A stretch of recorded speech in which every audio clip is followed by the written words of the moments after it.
Hello, what's up? This is Silas. I'm here with my friend Steven. Say what's up. Hello, everyone. We're here to continue our series or to get to the end of the series of Cracks in the Ivory Tower, The Moral Mess of Higher Education by Jason Brennan and Phillip Magness. We're discussing this book, and we've done it over chapters and things like this. And Steven, tell us a bit about why we're having this conversation.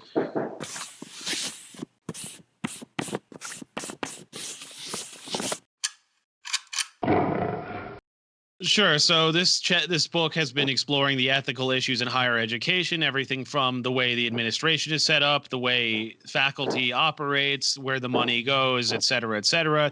As I've said many times now, this book is not focused so much on the ideology in academia, although it comes up periodically, but it's more focused on the various economic issues. So this is really the university explored from sort of a public choice theory point of view. Okay, I don't know. Can you hear that in the background? I heard of it, yeah.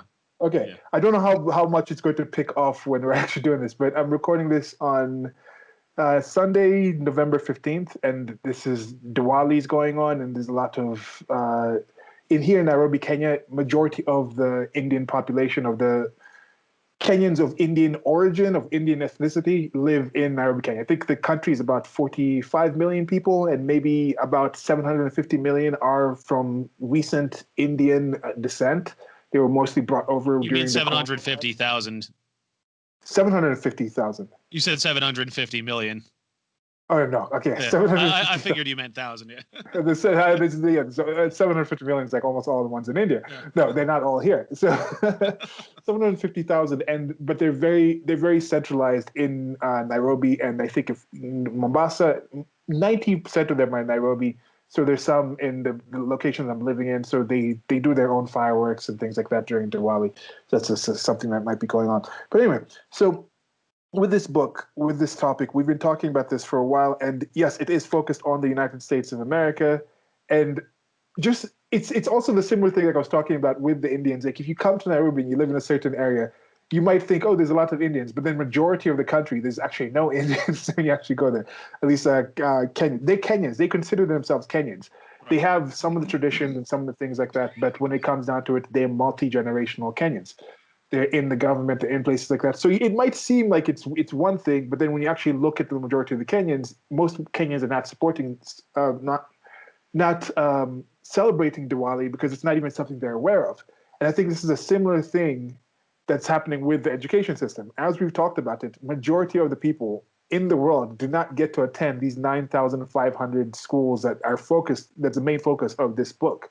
But the effect of those 9,500 schools is felt a lot wider in the world than the actual numbers of people that go there.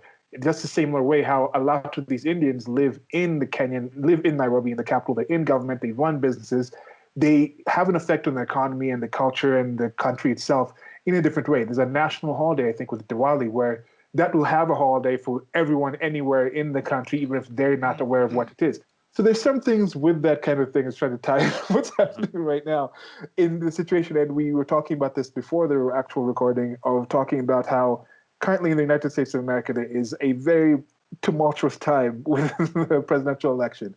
But we're thinking about, let's say we just had not known about what was going on with that election. Could we still actually, would it directly affect us? I don't know if it would directly affect you, but there's going to be effects from it, whether you know that it's directly affected from it. So this is something that we also think about with the educational system. Some of these things that are in here, you might not have known about some of these things, but you might actually be able to see by listening to the other parts of the series. If you've listened to those, thank you. If you're going to get to those after this, thank you as well. But there's some effects in here that we're proposing have effects on the greater world, even if you're not aware of them. Now, since that is something that is going to affect you in one way or another, I think it's good to be somewhat aware of the actual content. And with this one, this is going to be on chapter 11. We've gone through all the chapters. Mm-hmm. I just posted one about the 7 big economic insights and the normative and descriptive business ethics questions. I suggest if you haven't checked that one out, please check that out after this, as it will help you understand what the authors were actually approaching the topic as and what we are actually focusing in this actual discussion. And it's also things that you can actually take from there and apply to the other parts of the world. And I don't know if there's anything else you want to say in the intro.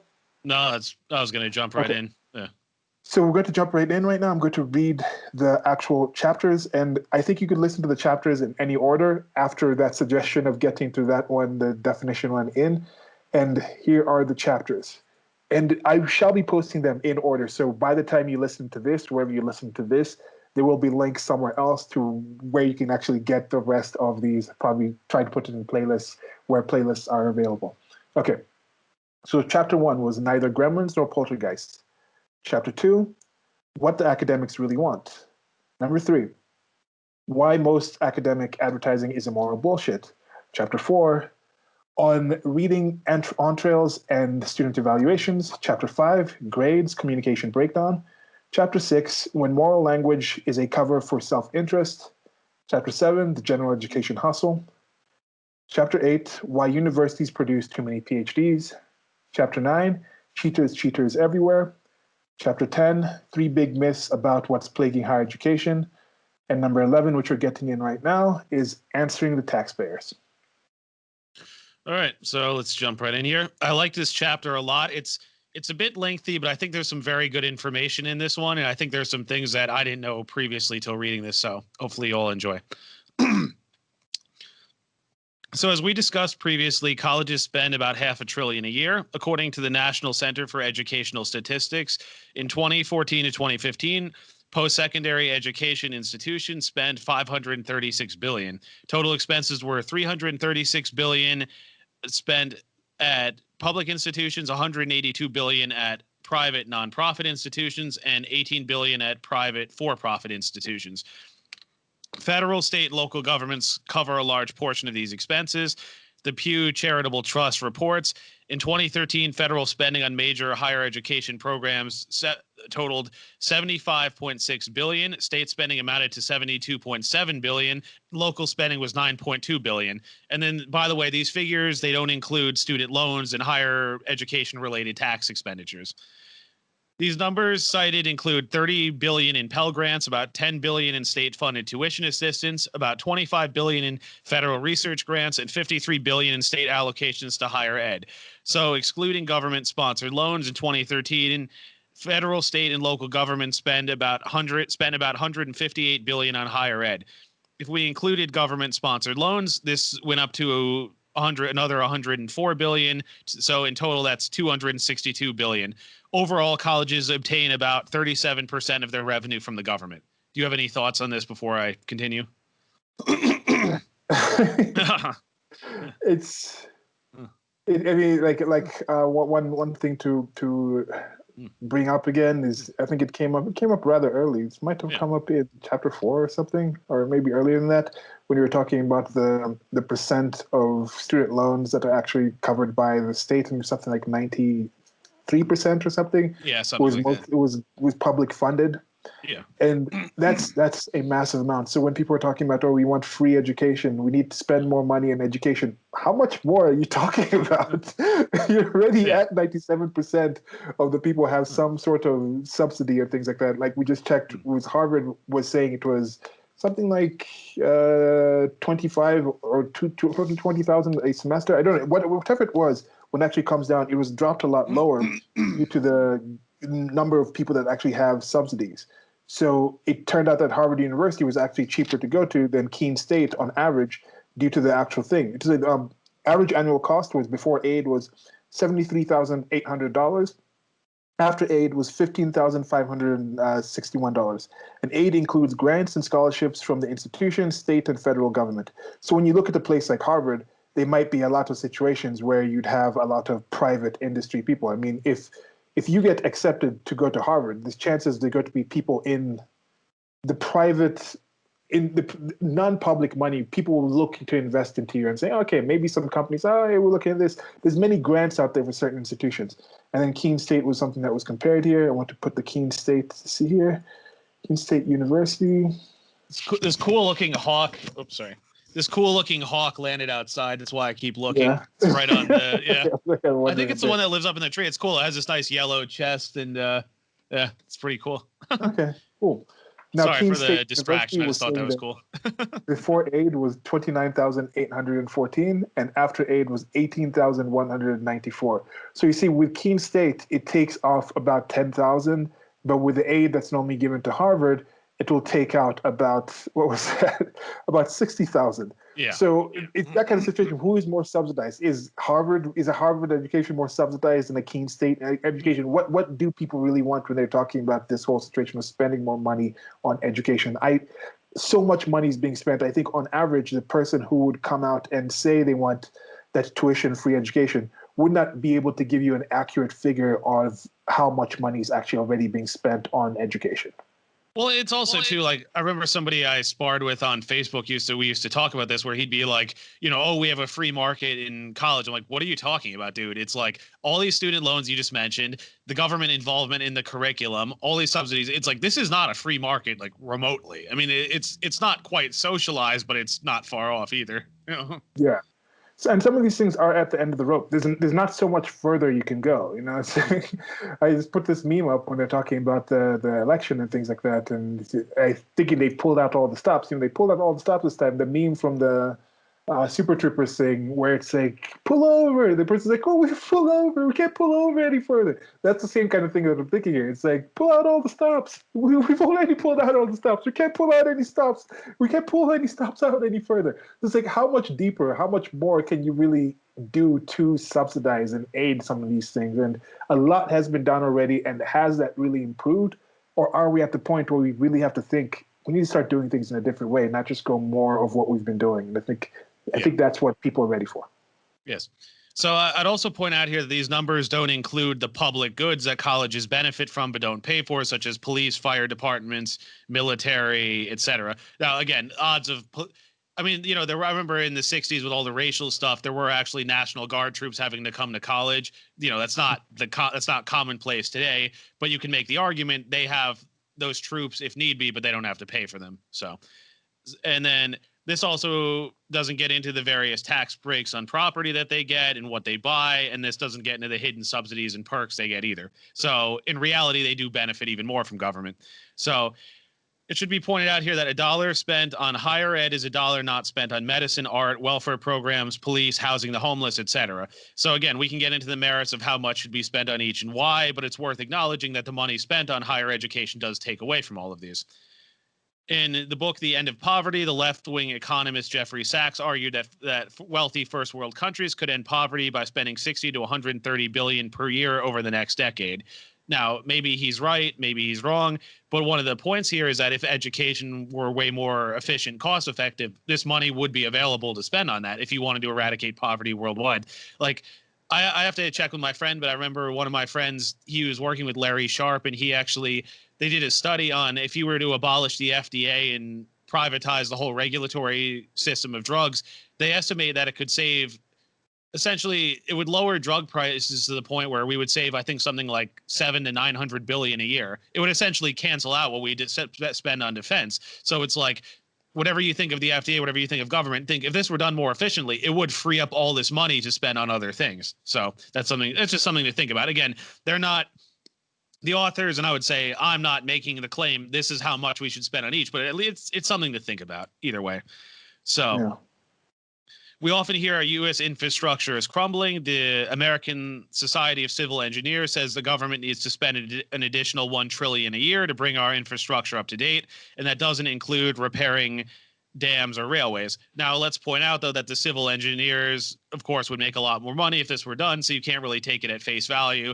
But again, if things were run more efficiently, money could be freed up to actually put in good roads, put in good bridges, all that.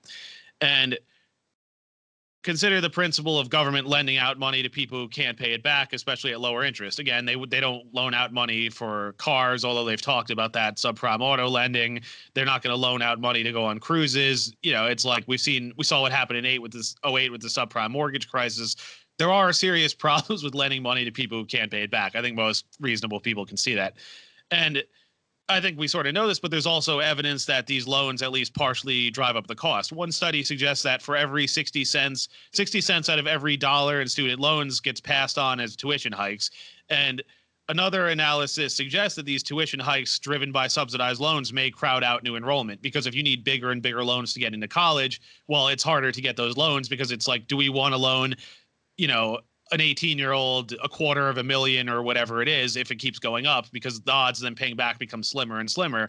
So you talk about wanting to help the poor. In reality, you could be screwing the poor over, because it's like, if these loans have to be higher and higher and it's less likely to get one, well, then colleges become harder and harder to get into, because you can't get the money for it. And, it's this whole downward spiral essentially. And what Brian Kaplan says in his book, which I think is kind of interesting, is that he actually wants government to do this, because he's wondering if it'll get to a point where it'll break the system, where it's like, you're going to need $500,000 to get through college to start at a job. And it's like, all right, we can't do this. And then the system's either going to collapse or it's going to have to reform. Like, it's going to force that on itself. Whereas right now it's sort of being strung along. It's like, you can keep blowing air into a balloon. You can stretch it to a certain point, but at some point it bursts. It can only take on so much. So it's a question of how long, when, what form it'll take.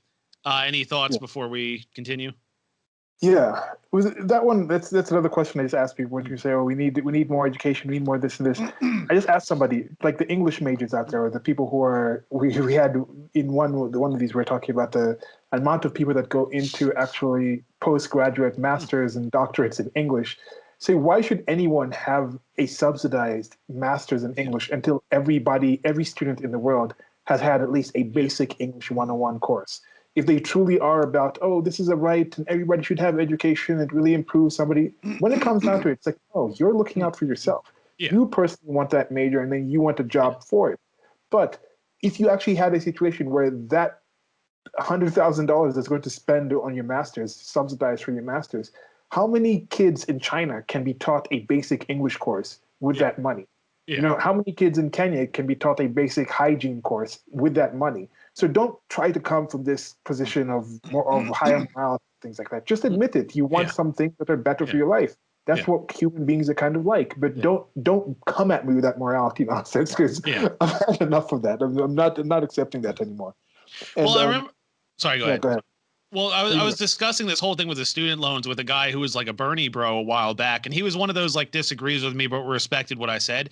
And I basically explained this to him. I'm like, it's very simple. You guarantee bigger loans, the colleges just jack up their prices. Why wouldn't they? It's like, oh, good, we can get more money our way. Oh, the government will guarantee bigger loans, raise our tuition. Government guarantees bigger loans. Let's raise our tuition some more. It's like, do you really think they're going to keep costs low? Just, it's like obviously there's competition. Like, they can't raise costs through the roof on their own. But it's like, if everyone starts raising costs, of course they're going to as well. Like, why not? I mean, the only way around this would be to cap college tuition, but then that gets into issues of price control, that gets into shortages, quality issues, all that. So you can't really get out of this. And that's damning in and of itself, that these people have been through this schooling system in general, many of them, and don't understand these basics. And that's also, it's damning both on the education system, and it's also a challenge to us. And that's why I'm looking forward to this human action talk we're having after this.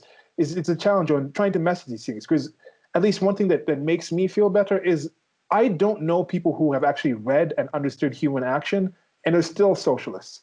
Now, there might be some, of course, there's some who, because there's people who go against it. I think, it's like Brian Kaplan, at least, Brian Kaplan, he's not a socialist, but I think he had a treatise or a paper talking against, it wasn't human action. I think it was against man, economy, and state, or something like that. He wrote something, why I'm not an Austrian economist, so he doesn't. Okay, yes, like something like that. So you can go into those kind of things, but there might be out there, and I'm sure there's a few, but in general, the basic ideas that are behind something like human action, praxeology, and things like this are not things that are common sense. They're not commonsensical. It's not straightforward to think of these things. But I think once you do understand those things, it really does change the way people look at certain things.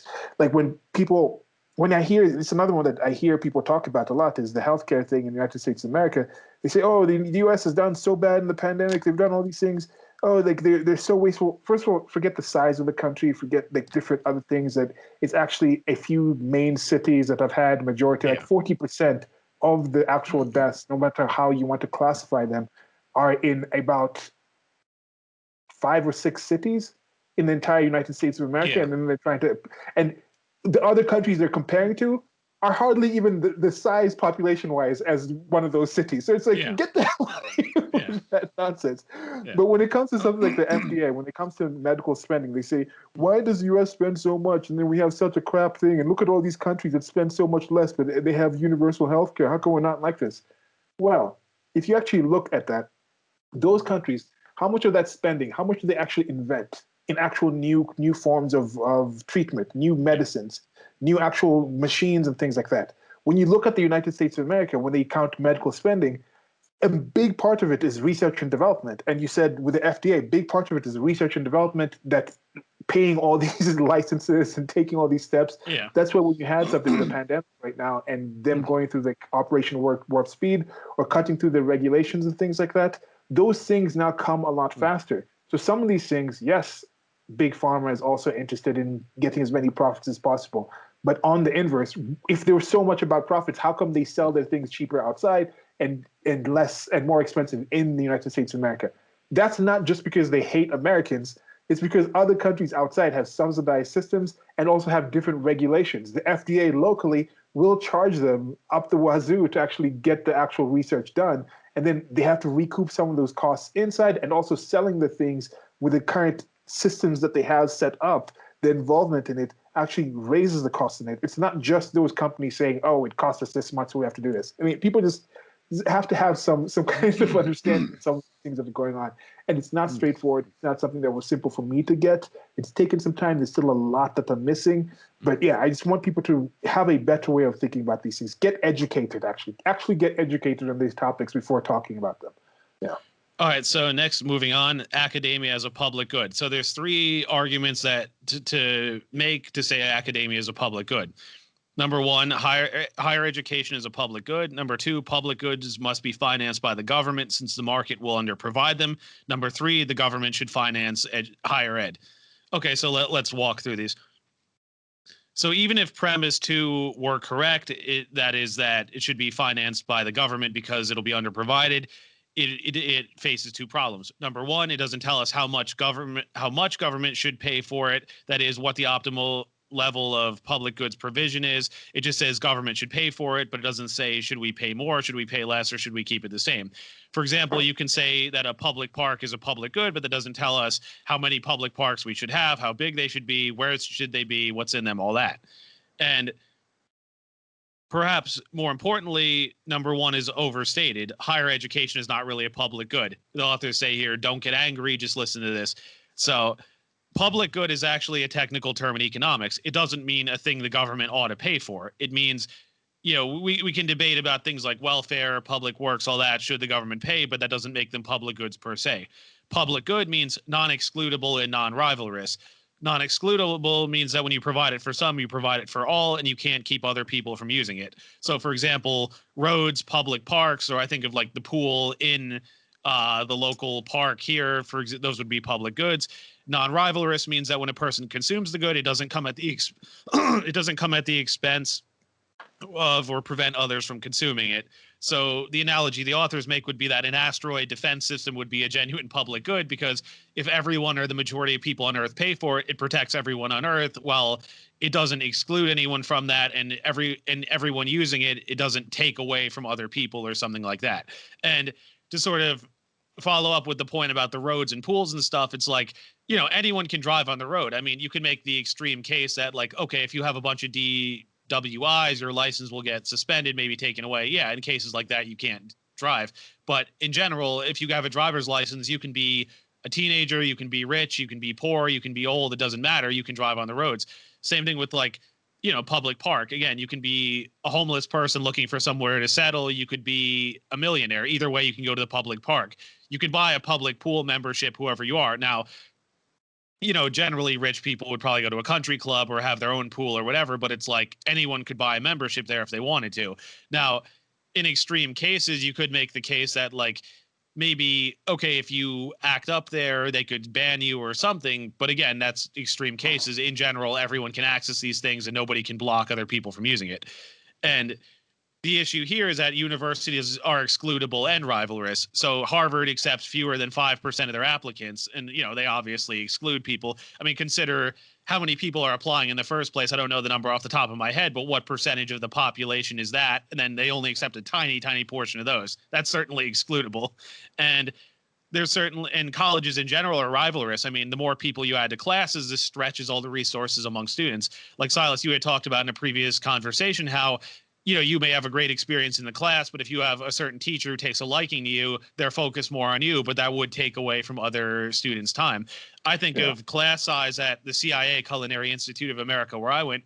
They said class sizes used to be like 8 or like maybe 10 people. Now it's like 15, 18. Somebody told me they even had 25 in their class. So think about that. You have a few people in one kitchen. The chef can mentor a handful of people versus you have bigger and bigger classes. So that stretches it out. And then each time they spend on a student, that takes away from other students. And the more students there are, the harder it is to teach. So, this certainly is rivalrous. And the research that the universities produce is not rivalrous. I mean, everyone could access it, but it's usually excludable because it's usually behind a paywall. Recently, my dad told me that after World War II, there were actually German POWs sent to Westfield, Massachusetts, near where he's from. And I guess they lived at the air base and they ended up getting jobs and sort of assimilating into society. And I tried looking for information on this, but the only thing I found was a research paper behind a paywall. And I didn't subscribe because it's like I don't want to pay regularly to use one thing and that's it. But like, things like that, you could make the case like, oh, they do the research, they have a right to decide who sees it. But then the other side of that equation is something like, well, that is literally excludable if not everyone can access it. So thoughts or comments before we continue?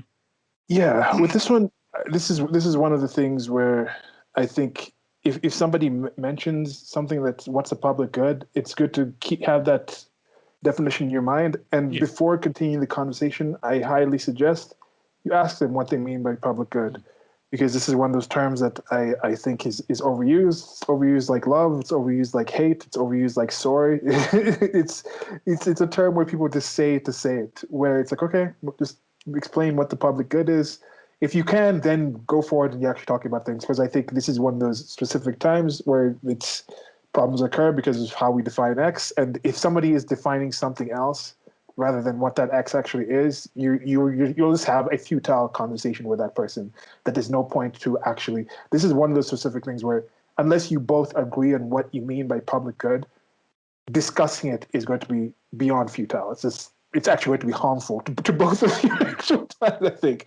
And one of the things I was kind of thinking was like, they can be some kind of system. Like now you've gotten to a situation where a lot of these universities, a lot of these places have gotten to a point where this information is in a point where it can actually be free, it can actually be out there. But at the same point, we do understand that some people won't learn in as effective a way if they're just self-taught versus having somebody actually teach them. So there's ways to use what we have now, the increased information, and actually use ways where now the people who need somebody to be there, if you have the open source material, like I think the basic course material for an English course in Harvard is probably going to be more competitive or better than the one in Keene State.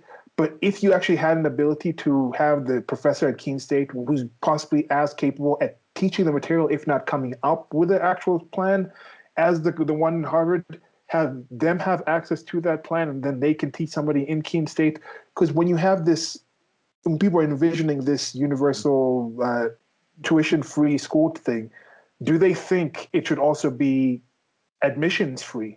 Where are people saying, should we have a free education where everybody has free education to the lowest ranked school in United States of America, which is probably higher ranked than the average school in most of the countries in the world? Or should they have a situation where everybody should be allowed to go to Harvard? Because are they trying to say that it's just the same? Oh, attending Harvard is the same as attending Keene State, for example. Yeah. Do they actually believe that? So do they mean this should be universal? Should this be free for everybody at Harvard? Or should this be free education for a Keene State level of education? What are they actually talking about here? And I think you'll see some problems there, because I guarantee you, as soon as that's dropped, they're going to start pushing like, why should my kid have to go to Keene State instead of Harvard? If you're not paying for it, what's the point? Yeah. What's the difference? So that's the kind of thing. Well, this goes to my earlier point in a previous video where they talked about like, Zuckerberg and Gates, and they're like, oh, your top guys went to Harvard. All kids should have this opportunity. It's like, well, again, it's a selection versus treatment effects thing. It's like you're not taking average people, turning them into Harvard, making them geniuses. Then they went out and founded these companies. You're taking people who are already super smart, hardworking, all that, and they just decided college isn't for me. I'm going to start my own company, or with Gates work for IBM, then start his own company. It's like they have that idea that you can just put all these people in, and we're going to have a nation of people like Zuckerberg and Gates. And it's like, I don't see anything to convince me of that. Yeah. All right. So a more sophisticated argument might be that while higher education isn't technically a public good, it has spillover benefits and positive externalities. Educated students and research benefit society, and if left to the market, these things would be underinvested. Or underinvested in, I should say. The problem is that the burden of proof is on whoever makes this argument. The person making the argument would have to prove what the positive benefits are, how many of them are really spillovers, what the values of said spillovers are, and then decide how much government should spend to generate them. Universities are good for society, so let's pay more isn't even the beginning of a serious argument. I like the author saying that maybe we're spending $10 for every $1 of social value. Maybe it's the inverse. We don't really know. And in the case of research, it gets into what is produced. Obviously, biology and medical research that lead to cancer treatments are measurably more beneficial than obscurantist art and poetry. And the authors point out we're fans of this stuff, but it's like, is it worth spending millions to study it? I don't think you can make that case. And it bears questioning the merits. Again, it's like even there's stuff that I like that I would love learning about, but I would never say we should pay millions to have people study it. It just doesn't really make sense. And Brian Kaplan argues in his book, The Case Against Education, that there's little to no evidence that college education even increases an appreciation for these things or keeps it alive anyway. People are interested in this stuff. Like our authors, they study economics, but they read about art and poetry on their own. People who specialize in that will study it. But if you spend the average person through a class on obscurantist art, is the whole population going to be interested in it? There doesn't seem to be evidence to make that case. No. Any more thoughts or comments before I continue? Yeah, it's this that the price calculation is key, and price calculation it goes into the human action where that money itself is a stand-in for time, for units of time, and then we exchange and we say, okay, somebody spent these units of time, and I somehow acquired some possession of representation of this, and I'd like to exchange these units of time to you. So we could probably come up with the English course or the course material that the Harvard professor has, but instead of us putting in the hundreds of thousands of hours needed to actually come up with the course material and then learn it, we say, okay, somebody else has already put in that, and then we're exchanging our units of time and money and currency to you who has already learned how to teach that stuff, and then I can learn this in 10 hours versus it taking me 100,000. I mean, yeah, 100.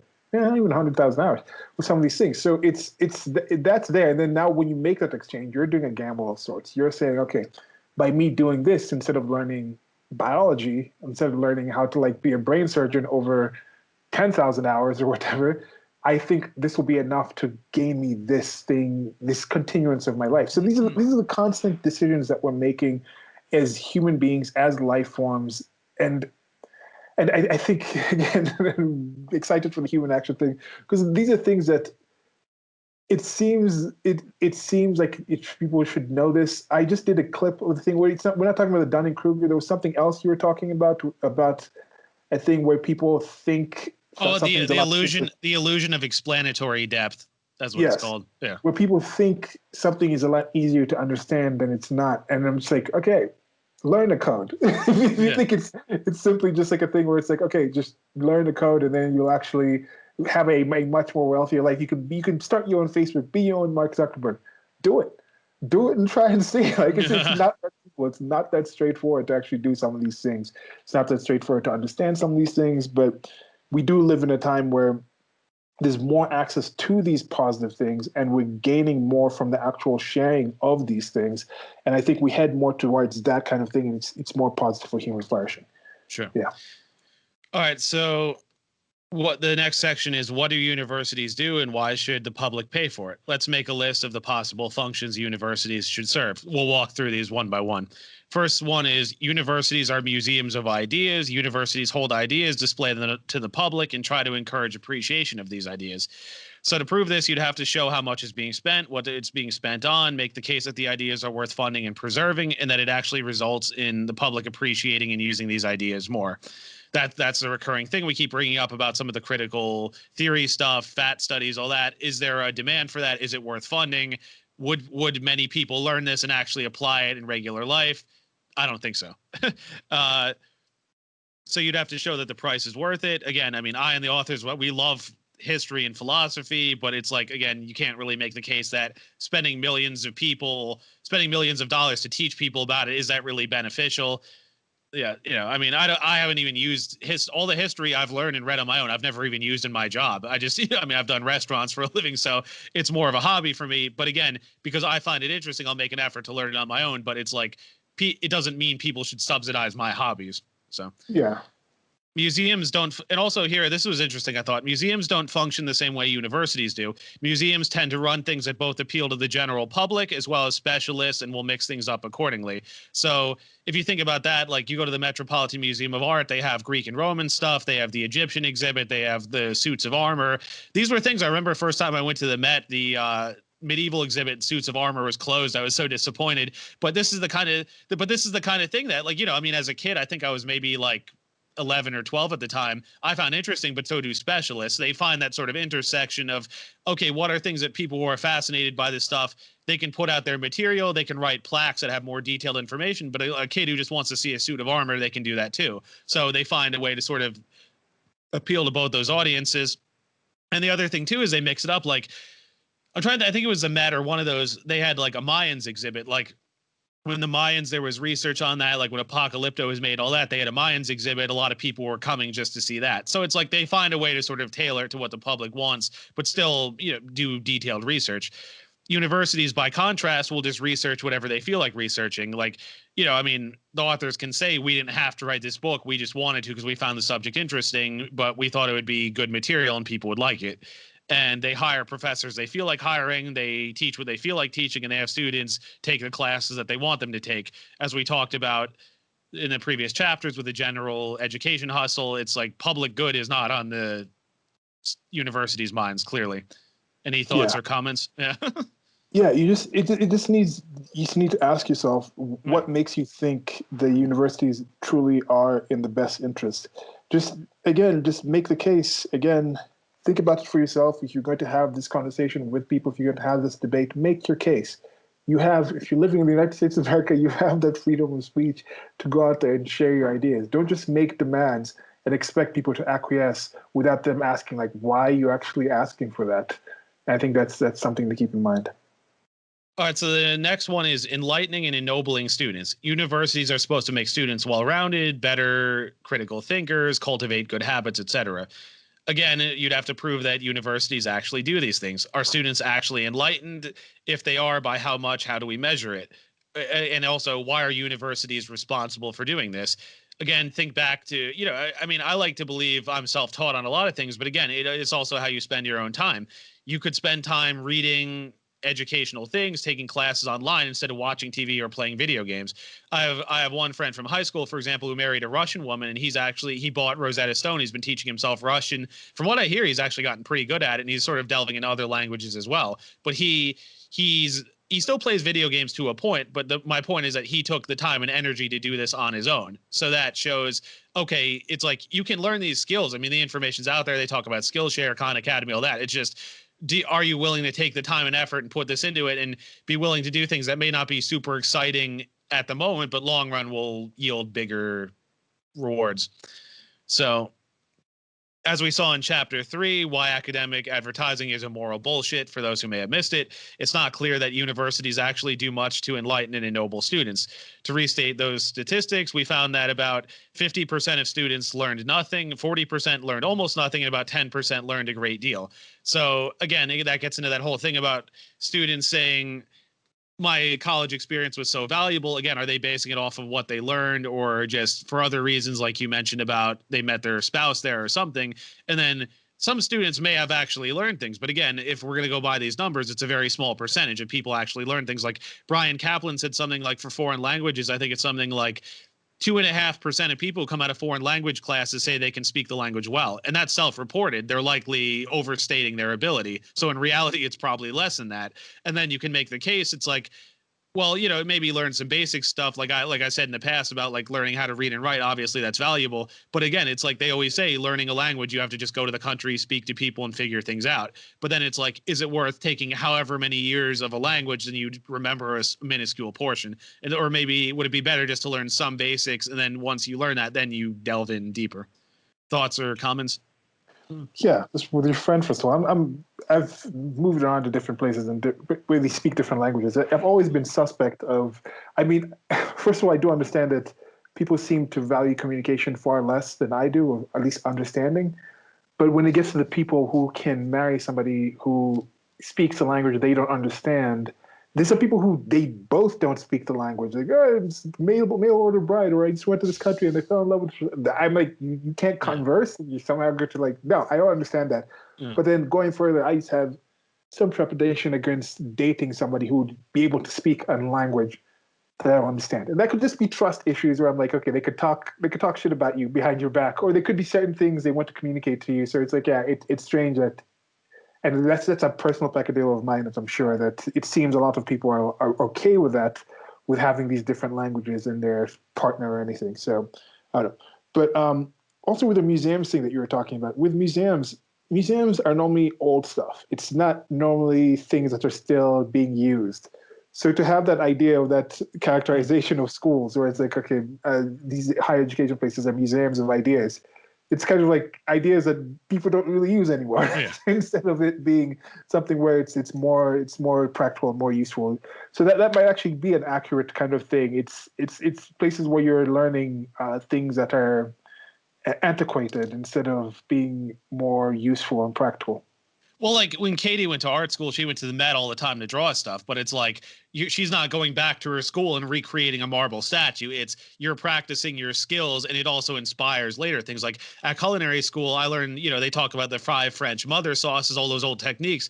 But what they point out is a lot of this modern cuisine, these guys all started with this stuff. You're learning, they call it fond de cuisine or foundation cuisine. It's like the idea is that you learn those basics, then you can expand on that later. Then if down the road you want to make a marble statue, sure. If you want to create a new statue that looks like that, you could do that too. But the idea is you learn those very basics, then you can expand on that later on. Yeah. Yeah. Yeah. But the thing is, people are still making that. People are still making statues. People are still making suits of armor. It could be a lot more useful for you to go to, like, the museum is a place where people who just want to look at the things go and look at the things. It's not really the best environment to learn how to build a suit of armor. It's not really the best environment to learn how to sculpt. There's still people out there who are contemporaneously or something, actually creating that.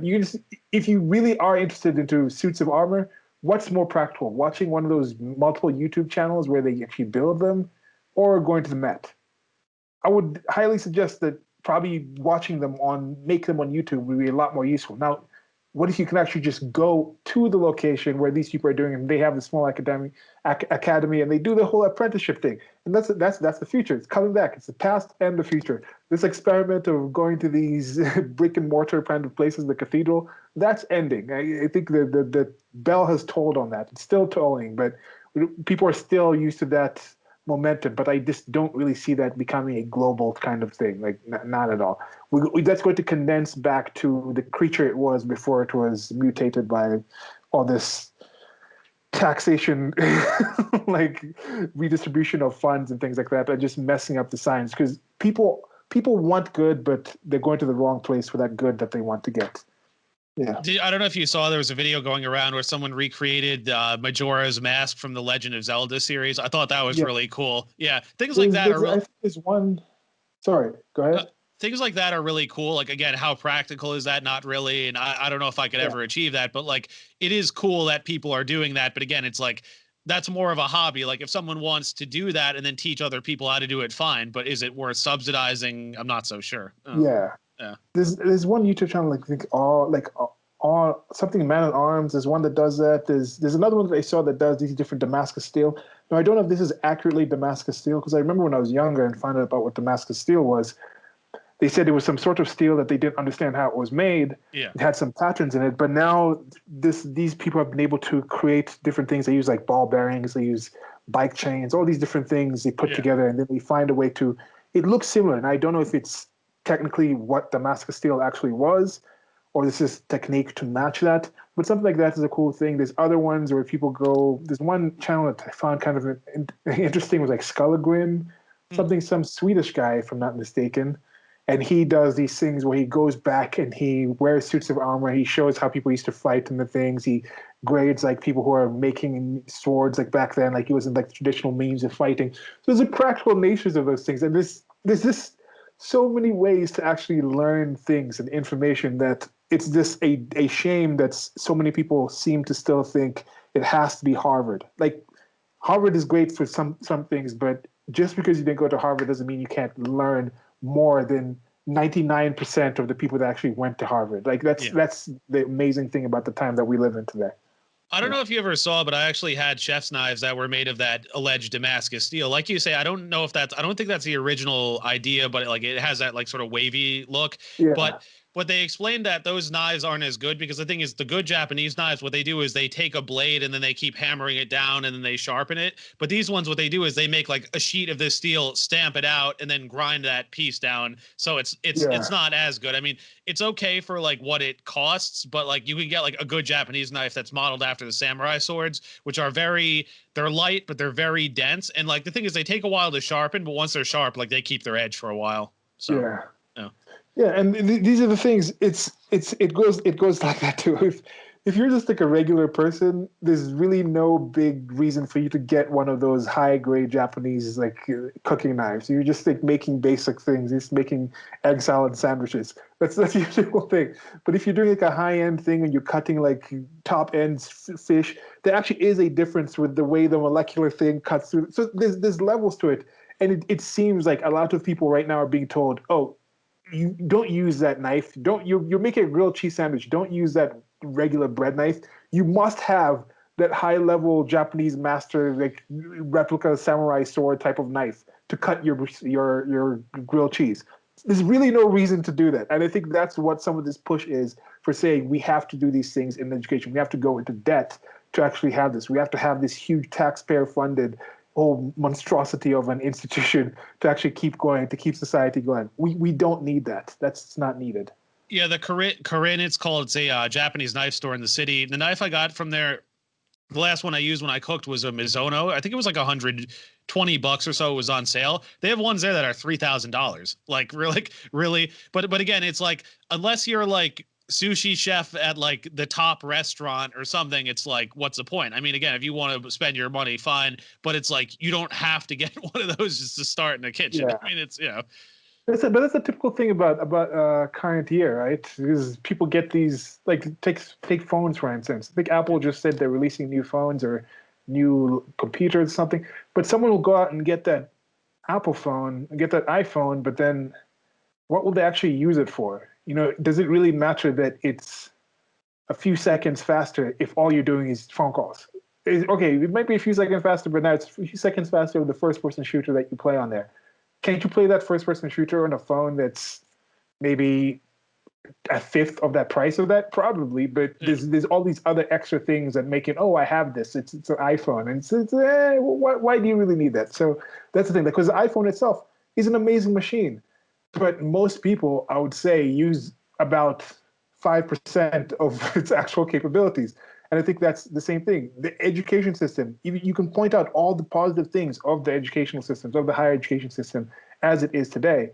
But I think most people only use about 5% of what is unique to that environment that they would not have been able to actually get somewhere else in a better way. So that's kind of what we're saying is why this is an unfit situation. And the cracks in the ivory tower, this is the kind of thing that's showing it. Sure. Yeah. All right, so the next one, it's training for future employment. Colleges will train students to become better employees and skills that they need for the workplace. Well, number one, it's not clear why it's the government's duty to provide these skills. They'd have to show that there's some sort of public benefit.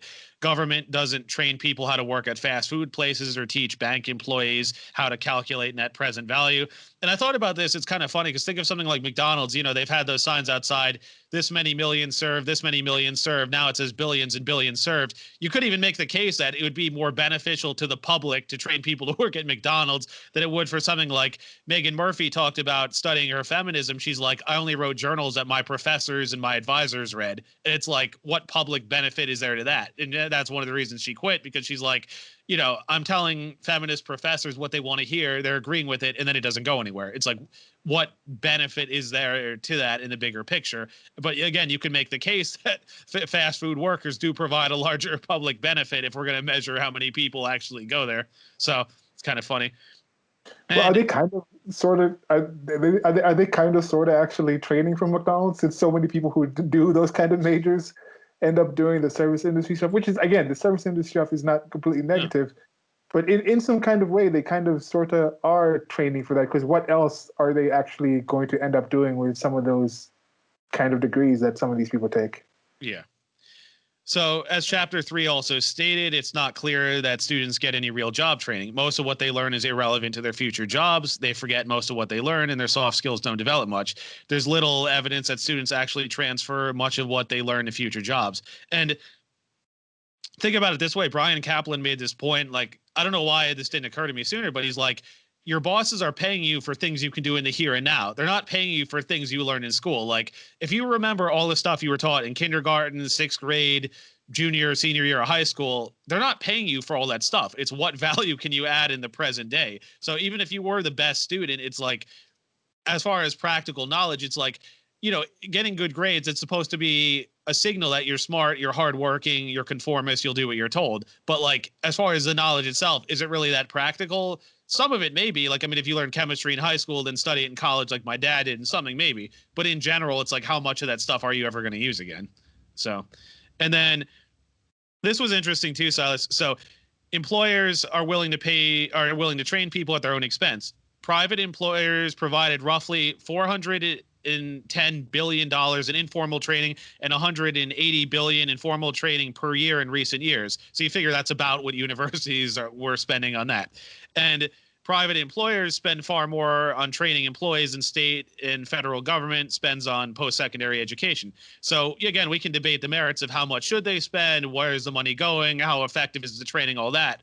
But it's like the people who are saying college is imparting job skills, well, it falls on them to make the claim. And obviously companies are willing to spend the money and time to train employees. So, you know, what really is the value of the education as it relates to work? Again, certain things like with my father in chemistry, with medical school, of course it is, but all these other classes that you never use again, you know, it's very tough to make that case. So thoughts or comments? Yeah. Okay, well, now focusing specifically on something like the liberal arts, and we're talking about they don't really educate people or train people for future employment.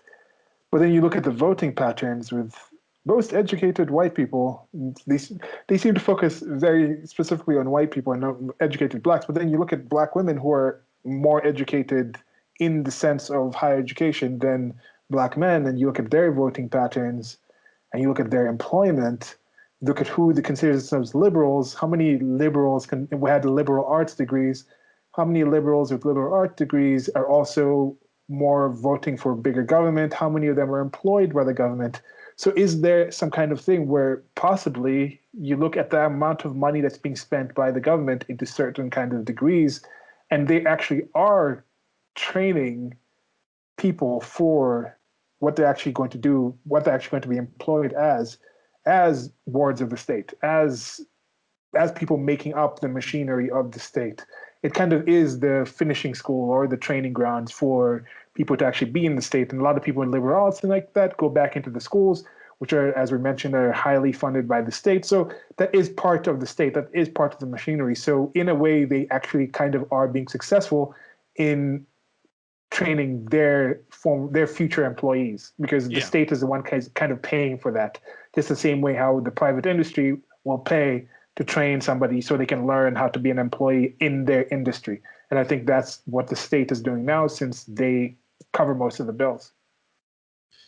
All right, so moving on. The next section, it's a sorting mechanism for future employers. Again, a college degree shows that a person is diligent, smart, and conformist. So even some of higher education's biggest critics, like Brian Kaplan, agree that colleges serve this function. I may talk about this in the next section, but I think he draws heavily on the work. I want to say his name is Michael Spence, but he actually won a Nobel Prize for showing how a lot of the college education, it's more about signaling rather than skills. And I guess he delved further into it, but it's more, oh, you're top in your class at Harvard. It's okay, you have all those traits. It's not, okay, this person remembers every single thing they learn in their classes and it's all valuable to the job. No, it's showing mastery of certain things, which they presume will make someone a good employer. So Yeah.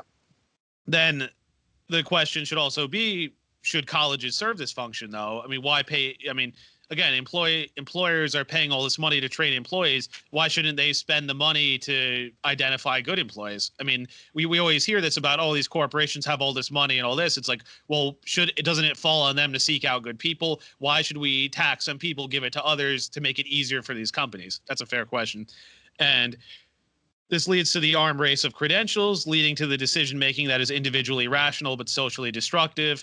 And what's interesting too is you could also argue that the subsidized educational costs actually increases the total amount spent on search costs, because again, it goes to that analogy of like people at a concert, everyone has a bachelor's degree, well now you need a master's to stand out, now you need a PhD to stand out, on and on. And then it becomes harder for employers to decide who is the best, because if you just keep watering down the quality of the credentials, you continue this to its logical conclusion. How many degrees are you going to have next to your name before it's like, oh, we know for sure this is a good person? And the other analogy, I didn't think, did you ever see Office Space? Yeah. So there was a whole thing about servers wearing flair at their restaurant, and how minimum 15, you have the minimum 15, this guy has 37, you see he's covered with buttons. And they made the joke that it's going to be like that with degrees, like, oh, you're going to need, this many degrees, now this many degrees. And it's like, at some point it's like, this doesn't make any, it doesn't make any sense. And it's like, are you going to need a PhD just to get your foot in the door? It doesn't make any sense. And the other thing I thought of, did you ever watch Laurel and Hardy, those comedians from the 20s and 30s? So I thought of the old skit they did. It's called The Music Box, where they have to deliver a piano up this like massive staircase, and it's outside. And there's one point where they stop, and this like hoity-toity professor has to walk around, and they're like, why don't you walk around? He's like, I, Professor Theodore something, MD, DDS, JD, FFF, should walk around. And it's like, and I'm wondering if it's going to be like that with degrees. Like people are going to have all these letters next to their names, where it's like, to stand out, you have to have this, you have to have this. And it's like, again, this is unsustainable. It's like, what, you're going to have to loan out $1 million to go to school just to get in the door. It's like, makes no sense. And the other point here is that when you fill classes with people who just want the credential, they don't really care about learning the material. Now, this is anecdotal, but one of our author's German colleagues said that about half his PhD students admit they just want the credential. They don't care about the research or generating knowledge. They just know, oh, I have doctor next to my name, it's going to open doors. And the authors also know people who take evening courses in DC regarding political science or public administration. And many of these people taking these classes, they admit that it's more about the names and it's about getting the credential, which opens up job opportunities, not because they want the information. And that's a thing, the recurring thing I keep hearing. Oh, most people learn on the job. It's like, well, why are you spending all this time in school? Why not learn a few basic things and then just learn on the job? It's like, why spend even more time to learn even more useless stuff that you're not going to use? Like, it makes no sense. All right. Any thoughts or comments before next point? I wonder, is there a part of that where it's kind of a trap? First of all, you go into just the typical thing that we've had of this appeal to authority or this want to authority, where someone can say, the experts in this say that. Oh, the experts in that say this. Oh, you say this. What's your credentials? And who are you? Are you an expert in this? I'm like, all right. If it's true, it's true. It shouldn't really matter if the expert says it. And this is not something that I've repeated again. If I get some facts from a computer, the computer doesn't have a degree in anything. It's just listing the actual information, and that information is true or not. Like a computer doesn't have to have a math degree to calculate 2 + 2 = 4. So that's the kind of thing that when people go to that whole, I need an expert. Oh, this guy has a PhD. Oh, this guy has that. Now, the other aspect is there could be a part of it where the system is set up in that way where they feel, okay, if this person has taken the time to do that, it's like you mentioned, some kind of signaling. And it's also something where, oh, they've actually probably gone into some kind of debt or invested, not just monetary debt, but time debt, mentally to say, I've invested in this, I'm invested into your system. So that kind of might raise the chance that they will keep staying in that job because they won't wake up one day and be like, oh, let me just go and be a a cellist. Is it cello when you play the cello? Is Cello, it yeah. cellist or cellist? It's cellist, right? Wait, Okay, are you so talking you're about not just, cello, the big thing, the cello? yeah, this is like the cello and like this. It's also like a Well, bass stuff. well, there's the bass. There's the The bass. I think bass, that's bass is about. like anyway. So, if someone's like, the chances are someone's not going to just find something on a whim and leave if they've already in their mind been like, okay, yes, I was a poli sci major, then I did this extra course. They're pot committed, kind of. They could be pot committed just on time, but even money sometimes. Like, okay, this person's gone into debt to do this, so chances are we might not have to treat them as well because they've already bought into the system and they don't want to even look to the other friends because, oh, I'm going to leave this job. Then their other friends are like, but you spent like 10 years of your life studying this. There's all this other reinforcing things Yeah. that the person who's employing them does not necessarily have to provide that enriching and positive and engaging of a work environment because the person coming to that job has already done more. And I'm almost 100% sure that majority of this exists in the public sector. It's just not that engaging, but you've been through the time and you've invested all this time and you just, gosh darn it, I studied poli sci and poli sci is supposed to be the way it is. Yes, this is some drudgery. Yes, this is some bureaucracy. Yes, this is some boring stuff, but I've put 20 years of my life into this. I have to keep doing this. And that is something that does keep people kind of, I think, stuck in this whole system. And again, that's why I'm super excited about having this conversation because people overstepped this pandemic with the shutdowns. They overstepped. They didn't Yeah. realize how much this system relied on momentum, and the fact that the momentum has stopped the institutions, and the stop has also shown that these so-called experts that have these educated elite masses that supposedly knew so much better, the experts that we're supposed to trust, are not really experts Yeah. in a lot. So that's a good time to be in. Doesn't mean you can't become an expert, but just means that we have access to information. And the grocery store clerk could be more informed about something than the person standing next to the president of your country, supposedly who's an expert in what's going on. Sure. Yeah. All right. So the next point is that universities are supposed to be for knowledge creation. They're knowledge generators. So this sort of follows from the last few points. If we believe new research and knowledge is good, we have to ask again, what research on what, how much, what it costs, etc. Maybe we underspend or overspend. You'd have to show how much the public profits based on how much they pay.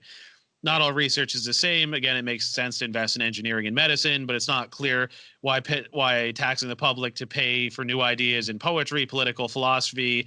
There's even people who research the habits of great philosophers, why that's worth funding. Again, it may be interesting to some people, but why why everyone should pay for it, I'm not so sure. So the idea that universities are knowledge generators only applies to a minority of professors and colleges. The Carnegie Classification of Institutions of Higher Education categorizes universities according to what kind of degrees they offer, what kind of students they take on, what kind of research they do, etc. Out of the 4,600 institutions they list, only about 300 produce significant amounts of research. So consider that for 4,600 that do solid research, and then only 300 produce significant amounts. So it's not very many. And this also differs based on colleges and professors. Some professors teach a lot, still put out research. Some barely teach, barely put out research. Some are strong in one or the other. It's kind of a mixed bag. But regardless, only a minority of professors consistently publish notable research year after year. The Higher Education Research Institute at UCLA conducts a biennial survey regarding professors' behavior and attitudes. Now, because of desirability bias, professors probably exaggerate the number of publications they produce. Even so, it's found a minority of faculty produced most of the research. 28% say they have published nothing in the past 2 years. Another 31% admit they've published one or two papers. So about 60% of the faculty average one publication a year. And another 20% published 3 to 4 pieces over the last 2 years. 14.7% published 5 to 10 pieces. 3.9% published 7 to 20 pieces, and 1.8 published 21 pieces or more. So, sorry, 1.8% published 21 pieces or more. As you can see, the data isn't so concise. Again, we can't pin this to X percent of faculty produce Y percent of the research. And again, bear in mind, professors probably overstate how much they're producing. But from what we're finding here, at least 20% of faculty probably produce about half the research. On a higher estimate, you have about the Pareto 80-20 rule. So 20% of faculty produce 80%. So it's likely 50% lower bound, 80% higher bound, probably somewhere in between there. And some of these numbers seem to even inflate how much publishing these professors end up doing. This survey also took account of how many it took account of faculty, how much they published over their careers. About 63.2% never published a book. About 44.9% never published a chapter in an edited volume. And 17.2% never published a peer-reviewed article. Only 21% have published 21 or more articles in their careers, while about 70% have published 10 or fewer articles in their whole careers. So if we're going to use the government should fund research argument, in reality only affects a tiny percentage of the faculty. Thoughts or comments? And is it even in their contract that they need to do these things, or is it just they just don't do them? Well, what it is to get tenure, it's like you have to publish so much stuff, but usually what happens is once they get it, that's when they slack off. I think we talked about that in an earlier chapter.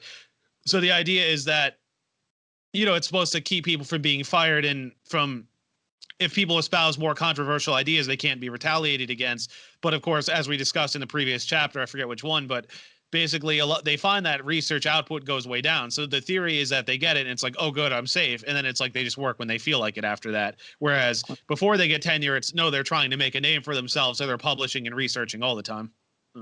Oh, yeah. No, that was it. Yeah. All right. So the next point, the economic stimulus. This argument holds that universities provide an economic stimulus to the area they inhabit. Economists Anna Valero and John Van Reenen wrote a paper on this point. They found using a UNESCO source material regarding universities and their surrounding locations as the basis.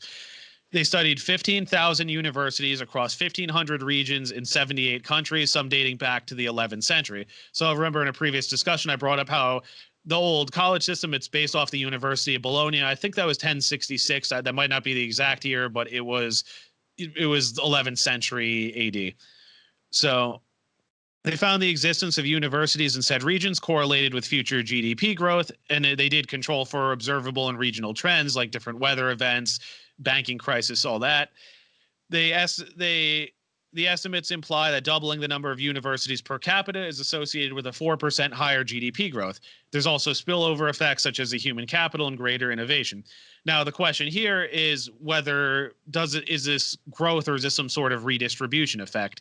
So universities could already attract skilled people from elsewhere. Universities could create growth in regions that were funded via taxation from elsewhere, or these gains come at the expenses of losses elsewhere. Again, it's the old Henry Hazlitt thing of money that you take from someone and spend it on something else. Well, that's fewer options for those people. That's fewer public works and other things elsewhere. And Valero and Van Reesen try to measure and control for these effects and still find that universities are associated with growth. But this is ultimately a causation versus correlation issue. Is it that creating universities spurs economic growth, or that economic growth allows universities to be created? Even if one can prove that there are fiscal benefits to public funding of universities, we still have to determine what would be the optimal level, how much, where it goes, all that. And also what effect by the same logic, what effect would other forms of government investment have in other industries? So then why not make the argument the government should subsidize this industry, it'll lead economic growth, it'll subsidize this, it'll lead, I mean, you can make this with all sorts of things, but then again, that money has to come from somewhere, and that takes away from other growth in other ways. Thoughts or comments?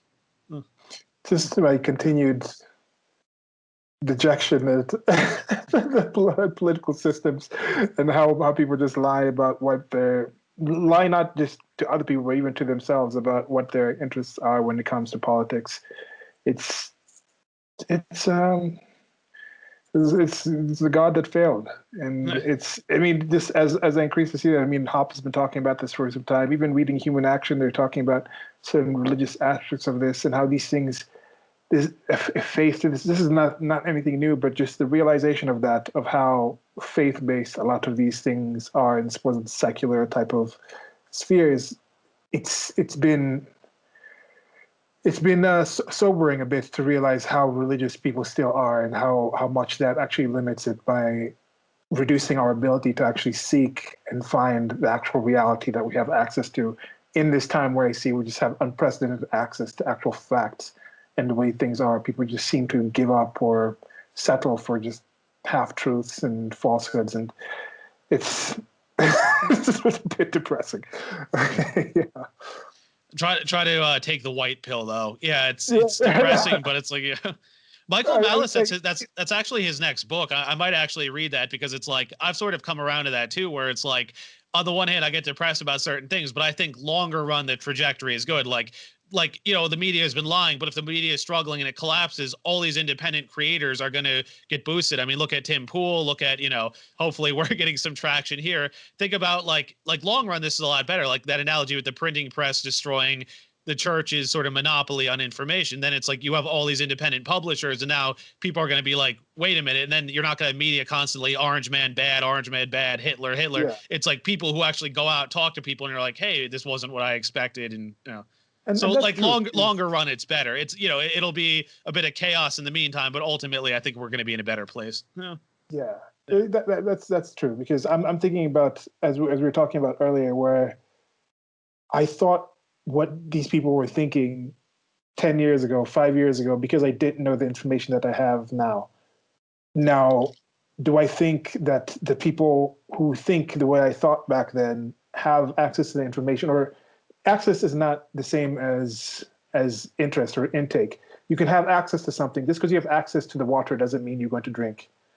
So just because you have access to the pond doesn't mean you're going to start water sports or go fishing, or it's access. It's simply access. Some people might just pollute that water system. So that's the kind of thing where just because I need to stop assuming that because people have access to the internet, it means they've also seen all the information that I've seen.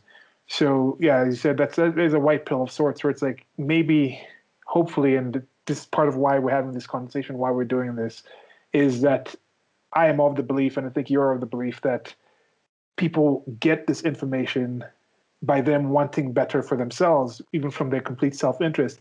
They will see that it is in their self-interest to be more accurate or more towards the reality of things versus these falsehoods and these fakeries, because people have believed a lot worse things in the past than they believe now. So that's like we've said before, a lot of this is scary to realize. I don't doubt that. Like people want to believe the government is this divine entity that's going to swoop in and solve all their problems, and they realize it's not. It's like, wow, I've been lied to for how many years? These people are screwing me in ways I didn't realize. But again, it's like in another way, it's kind of liberating because more and more people realize this. If enough people realize it, there's going to be push for change. I mean, there's already people, protesting this election. They're sharing all sorts of stuff. Parler's getting a boost. Like I say, I mean, there's going to be a lot of chaos, but long run, it's going to be a better place. Yeah. And the thing is, some of these things I realized, I was like, okay, I realized it. Oh, I realized other people have realized it. Then I kind of sat on my laurels a bit. Yeah, I started this channel. Yes, I've had more, but there's more I could have done. At the same point, people are like, oh, these sources are controlling information and they have all this control and they need to stop controlling it. But we still just keep using those same sources. Oh, the universities are still bad. All this. We're like, oh, this is bad. But then nobody's like, hey, let's start our own schools. Yes, there's the praxis. Yes, there's those people doing those things. So I think, yeah, it's looking good. over the depression, like Mario, I've eaten the mushroom, and I'm like, back up again. Okay, let's keep going. All right, so this one is making democracy work. I think you're going to like this section. If in not-for-profit, why democracy needs the humanities, philosopher Martha Nussbaum. The German in me wants to say Nussbaum, but I'm guessing she says Nussbaum. It means nut tree, actually. It's kind of a fitting name, but okay. Argues that people need to be educated in the humanities in order to engage in self-rule. She worries that the push for quote-unquote practical education takes away from this. So she argues early on what skills people need to be good democratic citizens: the ability to understand, examine, reflect, and debate issues, the ability to recognize other citizens as deserving equal rights, the ability to have concern for others' lives, the ability to judge political leaders fairly, the ability to think of the nation as a whole, the ability to care about what goes on in the world stage. You get the idea.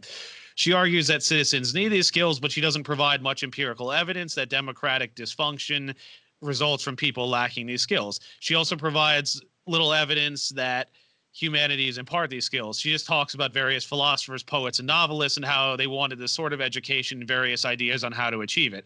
And I mean, you can go back to Aristotle and others. They talk about the polis, how to be a good citizen, all that. Again, you can debate the merits of what they were saying, but this is something people have talked about for a while.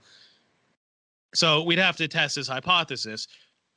You would have to measure what people learn in the humanities, see what impact it has 5, 10, 20 years later, and see if there's any meaningful, lasting effect. We'd have to monitor for things like selection versus treatment effects, things like that. So Nussbaum could be right, but again, we'd have to study it and actually see.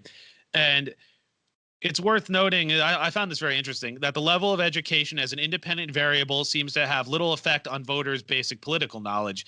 As Ilya Somin discusses in Democracy and Political Ignorance, it is found that when controlling for confounding variables, when a person goes from a high school diploma to a bachelor's degree, a person will get 1.3 more questions right on a 30-question quiz of basic political knowledge. Now, this does lump together all college graduates, so we can't see how do humanities majors do versus science majors or all that, but again, it's just comparing bachelor's degrees overall to high school overall. But this does show that college education has little independent effect on basic knowledge. And I find this very interesting because it's like a lot of the people I know who claim to be educated voters who went to college, they didn't study politics. I mean, they studied, some people studied art, some people studied chemistry, some people studied other things. So it's like, but then these same people, they all watch like The Daily Show. They all watch, the same sources. They all think CNN is objective reporting. So is that really a measure of how informed they are? And then, my lipstick lesbian, I gave her a time. Like, she's like, I'd never heard of Rothbard until I met you. I never heard of Mises, all that. I'm like, you're deliberate. They don't expose you to these ideas. Like, it's not, oh, you're taught them or they're criticized. It's like, if they're mentioned, it's usually in dismissal. Like, you're not even exposed to the ideas. And I think that's very sad. And one last point, then I'll let you go. Even if she were right, this wouldn't defend all or even most of the research in the humanities or the social sciences. Maybe teaching these classes even has a negative effect. Maybe teaching students to read Cicero has a positive effect. Having students read critical theory makes them worse participants. I think we both certainly agree that it does. And the authors went through Google Scholar and they couldn't find any studies validating or even testing Nussbaum's hypothesis. Thoughts and comments on this section? Yeah, just my educated voter. But again, when it comes to educated, being able to answer certain tests right, that doesn't say anything about your values, doesn't say anything about your beliefs. Just because you can answer a question right about what a political thing is, somebody will be like, yes, I do understand that when you add regulation, it reduces the ability for small businesses to actually enter. And in some ways, it gets the regulatory capture. It increases the amount of lobbyists to actually invest in this, because a lobbyist can think, oh, if by adding this regulation, I can reduce the competition and also corner this one industry and then make $1 billion. So at the end of the day, it makes sense to even spend 990 million, but 500 million on, if you were making 500 million before, let's say you're making, let's say you're making 500 million before. And then now with the regulations, it reduces competition and also doubles it to 100 million. So at that point in time, you can say, okay, you can spend up to $499 million and still be making a profit, because if you hadn't spent that $499 million, you'd just be at the 500 million. So now that much at least is now being like, yes, we can spend that on lobbying because that's going to add us $1 million from that. So these are the kind of things, even if you understand that, somebody might still think that they value the taxation enough or that increased revenue, or they think it's better to have bigger companies versus smaller companies because they're easier to organize. Like a politician might be able to answer that question, but to them personally, because they value those lobbyist dollars, they would still choose that. So when it comes to this, like if you ask a computer a question about certain things, it'll give you the right answer, but the computer doesn't have values. So I think there is an aspect in that where you have some people who might be more educated, might answer something, but does not necessarily mean they value individuality more than collectivism. Does not necessarily mean they're more for free markets, or they could value socialism for whatever reason. So just because they're aware of what some systems do does not necessarily mean they'll vote and support one thing over the other, I think.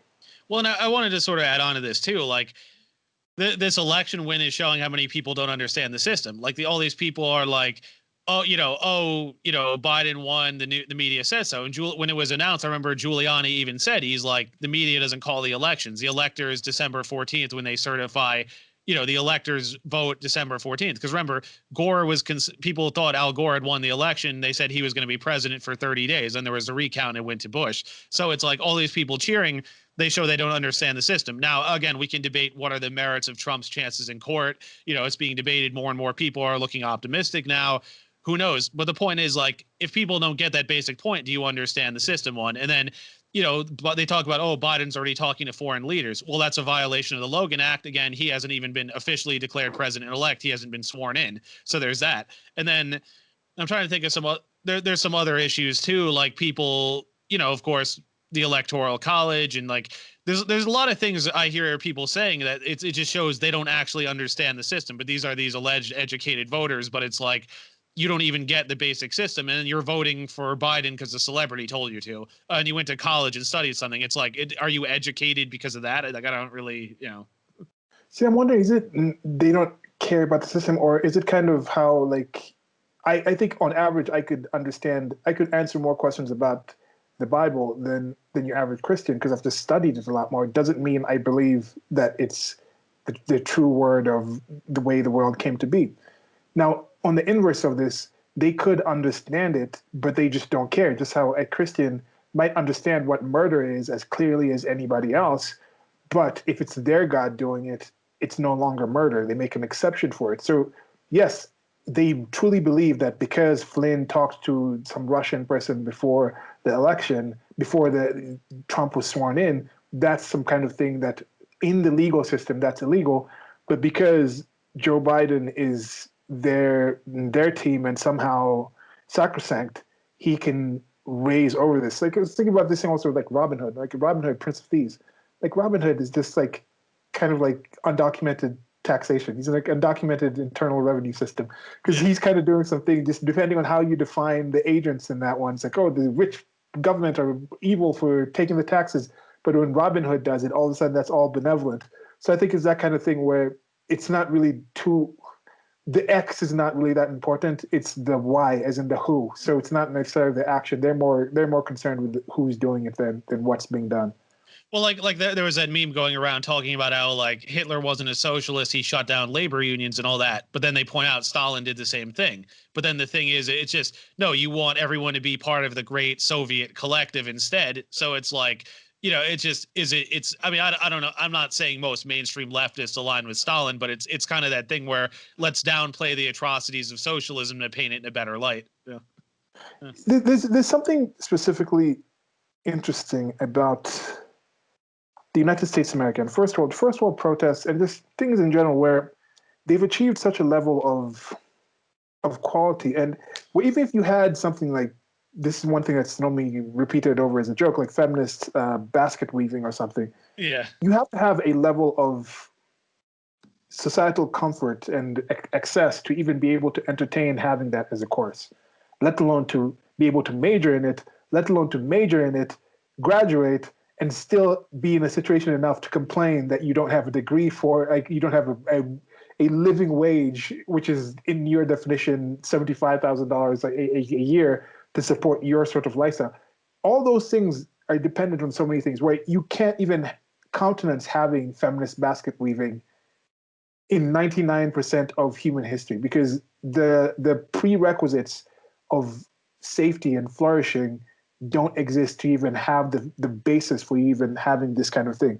So when it comes to the politics, it's just strange where some people can literally tell me that they decided to vote this person out because he said mean things. They somehow are independent humans of adult age with some awareness of how things work in the world, yet they even if they don't believe it, they believe it enough of a reason to voice that as a defense for them making such a decision. It's just weird to me. It's something that I struggle to really truly grasp how people view the world in that kind of level of comfort. And just from that point of view, it's strange. Well, you typically take the weekends off social media, but I'll show you. James Lindsay had this beautiful thread. It was like 16 different slides, but I shared it talking about the history of 1984 and saying how people have tried to say this is right-wing totalitarianism. And he said, no, it was based off of the Fabian Society. Because think about it, they started in 1884. So the idea was this was their 100-year-long march through the institutions. And I'm not going to read it all here. You know, I want to resume the discussion, but he has some interesting stuff about how, like, you know, or one of the things with Orwell is that he was sympathetic to socialist ideas, but he also realized these things ultimately result in an elite ruling class that just does what they want and imposes their will on everyone. And he saw the same problem, and he's like, how could this ever function where the workers take control? These are always orchestrated by upper class people. They always take control. They enrich themselves. Like, it's never the masses somehow rise up and establish power. And he talks about how the wokies follow the same pattern, because he's like, think about how inane and like develop this philosophy is. Like, you have to make it a full-time job to just sit around and read all this stuff and learn all these terms, and the knowledge, you know, the terms keep changing, they keep adding new words, they keep adding new concepts. An average worker supporting their family can't do all that. Like, this is a very bourgeois tendency. And you know, he's like, that's how you know this is a bourgeois movement, because it's like, you know, it's sort of the idle rich, that whole thing. It's like you can sit around and discuss all this stuff rather than actually go out, build and create stuff. And he makes the mistake how he makes the point how Marx defined the bourgeoisie incorrectly by he lumped those people in with the actual producers. Like, people who are actual producers, they can't spend all their time on this. They're out running companies, doing philanthropy things, but these people are hoping to be sort of this like performative academic elite who want to run everything. And you know, he talks about how this has like the hallmark of every experiment performed by Mao and Stalin, and he basically recognized these ideas, how, you know, it was the Fabian socialism, even though it was incremental rather than all at once, it still ultimately ends sort of the same way. You know, it's still that those elite people, the useful idiots who support it, and they end up getting killed once the ruling class gains power. I thought it was very interesting. Like I said, when you're back on, I'll send it to you. But I thought that was a really interesting comparison, and I see that a lot today with the wokies. Yeah, and that's an interesting thing about some of these people is I've seen James Lindsay getting some flack because he said he voted for Trump, and then people are like, haha, look, you were wrong. You must be regretting your idea. I'm like, a lot of these people keep misconstruing what expressing support for Trump was. It's not Trump as a person. That whole God Emperor of the United States of America was a troll. Yeah. Yet I had somebody talk to me and say, you people actually think he's a God Emperor. I'm like, no, wait. You actually believe that people believe that? And surely there might be some, but everybody I know knows 100% of the origin of it being a troll based off of Warhammer 4000 or 4K or something. The God Emperor of the universe. So he's supposedly that one, but people actually think that it's that situation where now people are like, alas, our God is dead. What can we do anymore? Like, no, it's not that. James Lindsay was supporting Trump as a symbol, not because Trump was the symbol or symbolized everything James Lindsay believes. He's like, this is somebody that can help me shine the light on an issue that I've seen. He even came out and said, he's like, I'm rebuking these things that have been coming up with critical theory and the increase of these things. Everybody's racist. Everything is sexist. Everything is homophobic, and you have to do something about it. With like Anita Sarkeesian type of stuff. That stuff's not going to end. So I don't know when I'm probably going to post this like a few weeks after this, but I don't foresee James Lindsay all of a sudden be like, yeah, 2 + 2 is 5, actually. You're completely right about that now that Trump has lost. No. That's not what it was about. No. And you have some people, I think even some people who are on Trump's supporting side who might have fallen more into that whole idea where it's like, okay, without Trump, what can happen? It's like, no. The objections that you had that you might have been supporting Trump for talking out against, speaking out against, or shining a light on, you can shine the light on those things. And for a lot of people like me, I think like James Lindsay sort, like you, for example, coming from being more anarchist, libertarian, not being involved in the politics, and now entering that fray, was due to this person that could break that glamour, that could break that veneer that it had, and actually have us be able to have conversations like this and talk about certain topics.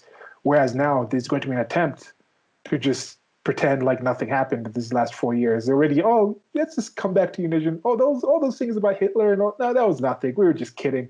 No. The cat's out of the bag. We know what you're about, and game on. Yeah. Well, the other thing I was going to make, you talked about Trump being like a virus to the mainstream media. The other analogy I would make for it is things like this, the culture wars, praxis, things like this. These are wrecking balls to these institutions. They may not have demolished the buildings, but they've damaged them enough. We have to finish the job essentially, and then we can knock these down, clear the way, and then something better can be in its place. But he sort of got that ball rolling, and the buildings are not going to be repaired now. No, we're going to fight to continue tearing them down. But again, what emerges in its place is going to be a lot better. It may be messy getting there, as I keep saying, but I think long run it's going to be good. Yeah, there is one thing that was odd. I think that was something that has been successful by some of the messaging, was saying that, oh yeah, Trump is pointing out things that are bad, but they shifted on like the reason for those things being bad onto Trump. Even though Obama would come out and say something like, yes, this is the most divided our country has ever been, but then from that same statement, they'll all of a sudden now take, or that same state of affairs, they'll take that and say, oh, Obama is somehow the solve for this. He's somehow the cure for this, the vaccine for this or something. And yet now they'll say like, yeah, Trump has pointed out the same things that Obama was pointing out, but by Trump saying them, now he's saying that we're crappy for doing this. Obama was saying it was a garbage country. And that's why they need to do work. Now Trump says, yeah, it's a garbage country. Oh, how dare you say it's a garbage country? It's like, what is going on? Get the hell, like, flip the table. Like, what is this thing? And Bill Maher, I feel like, had a little bit of like maybe a touch of self-awareness where he's like, now we don't have to worry about what Trump says and then react to it. We can just look at things as they are. It's like you let yourself do this. That's why you get worked up. You let everything Trump do bothers you, regardless of principle. It's like you do that repeatedly. It's like if you switch into Obama and do all these things, you'd probably be cheering it because it's your guy. And then it's like, do you actually care about principle, or is it just such a hatred for this one guy that you can't think beyond it? Yeah. All right. So what are universities for? Now, the authors are agnostic about what universities are quote unquote for. Schools make all sorts of claims about uplifting women and minorities, producing physics research, producing medical research, creating better workers, keeping the classics alive, etc. So the authors and I would argue that if universities are going to spend the public's money, they need to deliver on promises and prove that they do what they say they will. So this last section here is called Justice and Government Spending. Some would say we can't put a price on education or knowledge. Wrong. Justice demands that we put a price on education. The world forces us to put a price on this and everything for that matter, whether we want to or not. Whatever we give up in order to fund higher education, that is both time and money, we give up somewhere else. Whenever we make a choice, we implicitly put a price on what we choose and what we didn't choose. So again, it's like, this recurring thing I say, if time spent doing something, it takes away from time doing something else. Money spent on something, it's money you could spend on something else. There's not enough time and resources in the world to satisfy every single desire that everyone has. It's impossible. So for an activity to make a contribution, every dollar spent must produce more than a dollar of output. Everyone understands this premise when it comes to for-profit businesses, but people forget this principle when it comes to things like government, schools, and charities. But if we care about justice, it's not just the thought that counts. Meaning well is not the same as doing good. So again, it's like people complain about like, oh, universities for-profit, all this. It's like, well, again, I mean, what is the point of this? Like, you go to a university, you borrow a ton of money to gain skills and credentials that'll get you to make more money down the line. You're profiting from doing that, ideally. It's not some spiritual or whatever experience. Oh, I learned, I became enlightened, now I'm going to find my way in the world. No, you're spending that money because you're believing that you'll come out of it better off than you went going in. So people, again, it's this thing of like, oh, I don't like profit. Well, you live by profit whether you like it or not. And apply this formula to any university. I mean, the world should be better off without it. If a university is consuming resources and not producing, it should either reform or close its doors, whatever the benefits are, whatever it's doing. We can debate the calculus of what the costs and benefits are, but whatever the benefits are, they should exceed the cost. If there's some reason that's wrong, I'm willing to hear it, but I don't see why not. And here's a corollary to that last point. All things being equal, an increase in cost makes it harder to justify a university's existence. Basic economics tells us that that increased inputs usually have diminishing marginal returns. Each additional unit of an input yields less output than the previous unit of input did. So the first worker you hire does more good for the firm than the second, and the thousandth does more good than the thousandth and first. The first turbo engine you add does more good than the second. The first slice of pizza you have provides more satisfaction than the second, et cetera, et cetera. At some point, if you were to keep eating pizza, you'd get sick. It wouldn't, at first it would be one or two are good, then you start to get full. Any more are just going to get you sick. It's not beneficial. So that's the marginal utility. Now, to be fair, universities are not like factories producing one good. They could be like in a shopping malls or industrial parks, producing lots of different goods and services. Some universities centers might be lower, others might be higher on their diminishing marginal utility curves. So like, you could make the case that training more engineers is valuable, but quintupling the amount of engineers is not going to provide some additional benefit. You're just going to have a lot of underemployed, underpaid engineers. At the same time, training more people with gender studies degrees, well, at most, the university system might absorb a few of them, but that's that. And that's with all the subsidies and everything propping it up. So for every dollar a university spends, it becomes harder to justify than the last. So again, higher ed already spends $500 billion a year, but whenever you ask people, we just hear that we need to spend more. Thoughts or comments on this? No, I think it's pretty straightforward. It is chapter 11, so a lot of the stuff we've discussed, and I think we've had good conversations talking about these things. So I don't know if there's really much I can add in there. Some of the things you definitely mentioned in there, it seems to be getting into a lot of the concepts that we'll go into deeper in the next conversation with human action, especially like marginal utility and things like that. But yeah, it's good stuff. All right, so there's a bit more here. I'll try to make this brief, but so let's compare the price of colleges from decades past to now. According to the statistics from the College Board, which administers the SAT, college prices have skyrocketed in recent decades. I think we all know that, but here are the numbers.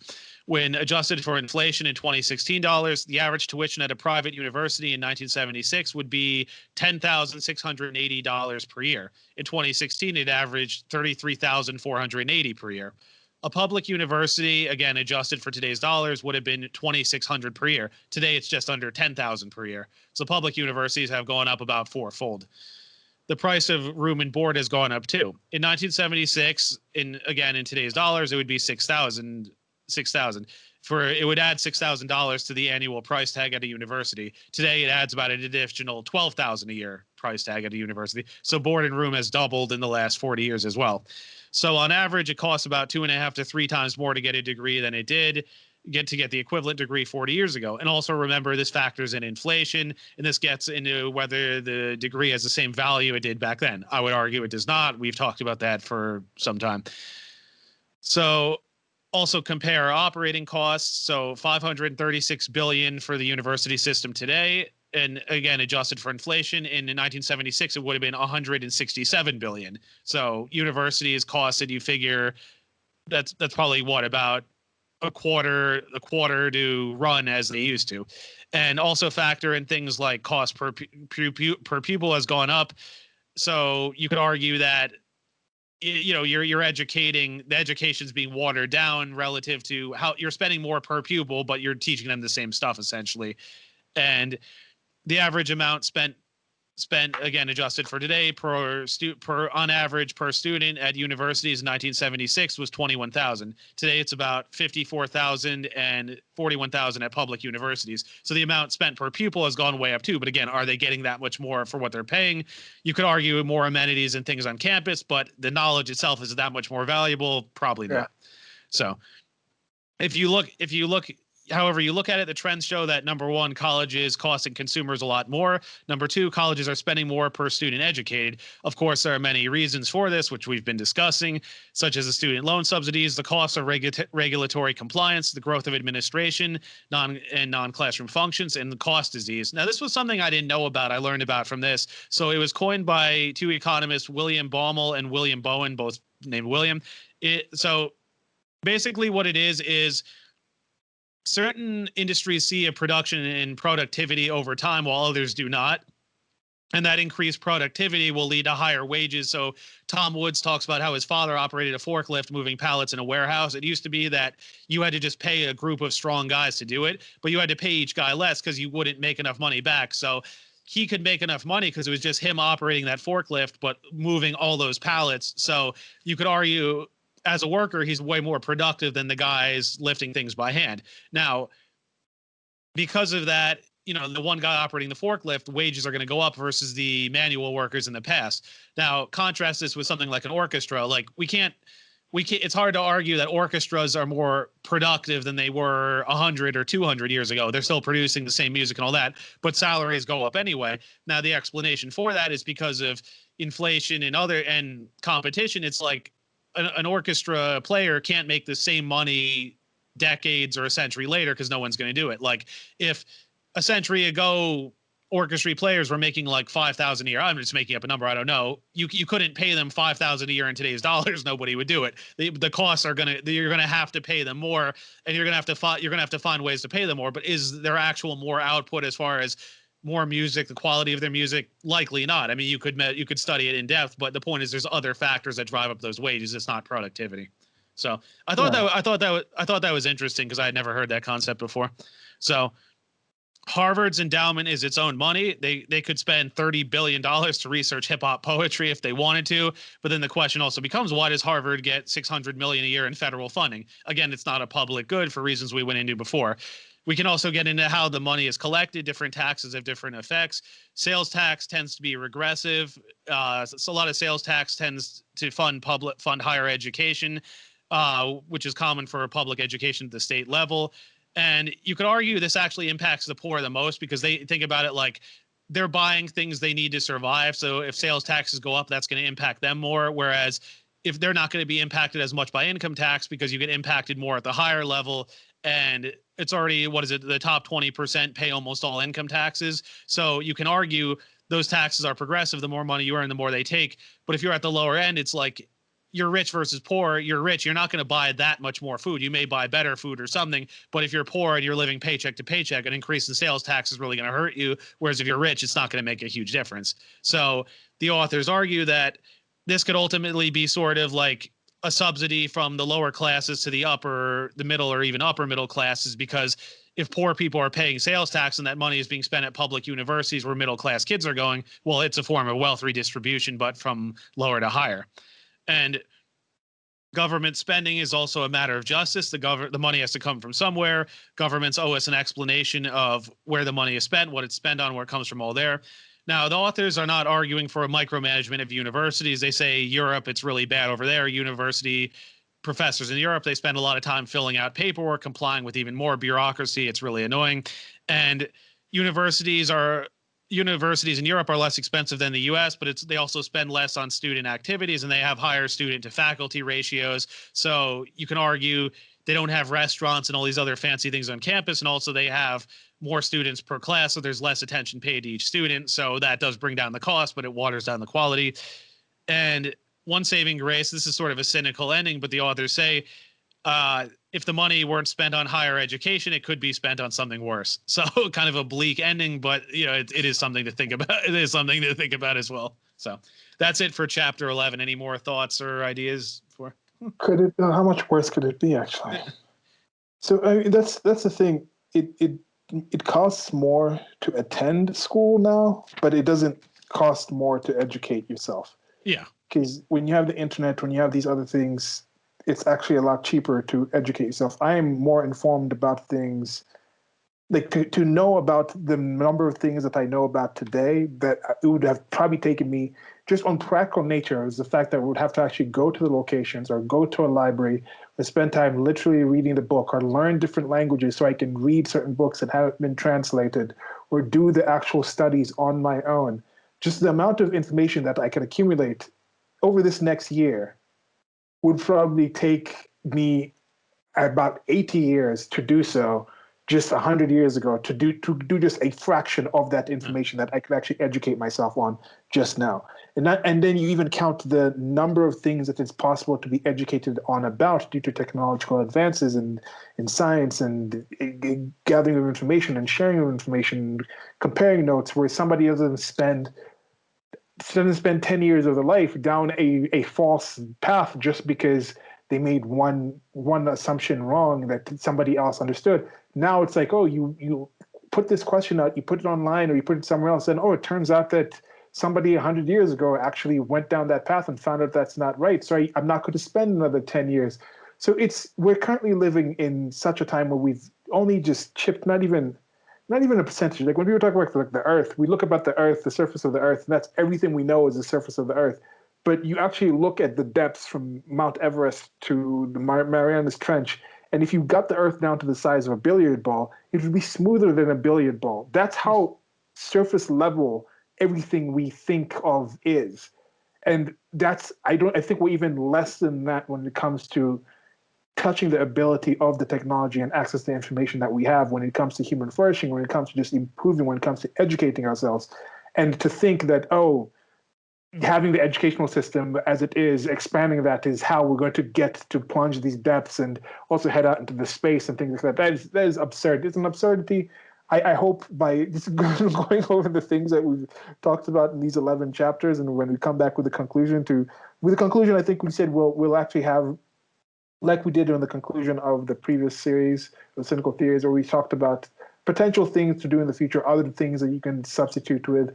We have some ideas towards that. There's other options already doing that. I think that's something that white pill yourself on it, that don't fret that this is like the end of education. This is the end of schooling. Like we have other things that they haven't tried. There's some things we haven't even thought of that might be the best way to do some of these things that are just around the corner. Yeah. So yeah, that's my own ending spiel. And like I say, I mean, I hope these conversations spark some ideas in other people and get people to say like, hey, here's an idea that we didn't think of. And then it's like, that could be the next big thing. And it's like, who knows? But it's like, people are just wedded to this outdated system. Just, it's like, again, I get it from the point of the university because it's their livelihood, but it's like, there's so many rank and file people that I feel like they just aren't seeing the bigger picture with this stuff. And like, I'm hoping that we can at least get people to sort of question some of this stuff. Yeah. Yeah, so that's it for me. Yep, Do I have that's anything it. else? That's all I have. So thank you, Stephen. That's been this book. And as we mentioned, the next one is going to be Human Action. But first, we're going to record another part of this, just a conclusion. With the Human Action, it's still debating on how we're going to go about that. I've been listening to the audiobook, going the notes. I think for the first one, I can't really think of quotes for that introduction part. It's about like a 25 to 30-minute introduction. Yeah. I think all of it is worth actually reading. So, but with that one, we'll see how we do that series. We're contemplating possibly doing some live things of it. I mean, I think I might at least think of, I don't know how much longer I'm going to be using the YouTube platform exclusively, but looking into different platforms and finding different ways where there might be some method where we do some live recordings of it, where we more like discussional, where people can read along with us and come along with us. But at least with this next book, for sure, it is something that is freely available on the Mises Institute, that I will leave links somewhere in that introduction one. So I will be suggesting people come along with us. But with this book, there's also links to this book where if you've enjoyed this, it's still worth getting into. You said there was the White Pill book. Was that by Jason Brennan or Phillip Magness? No.